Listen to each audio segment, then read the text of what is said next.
अस्सलामुअलैकुम दोस्तों, welcome back to our channel find Urdu. Transient transient का मतलब है आर्जी, चंद लम्हों या वक्त के लिए।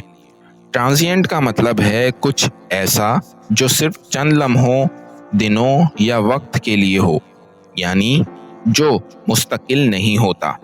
ये लफ्ज़ उन चीज़ों के लिए इस्तेमाल होता है जो जल्दी ख़त्म हो जाती हैं, जैसे कि मौसम, दुख या मेहमान।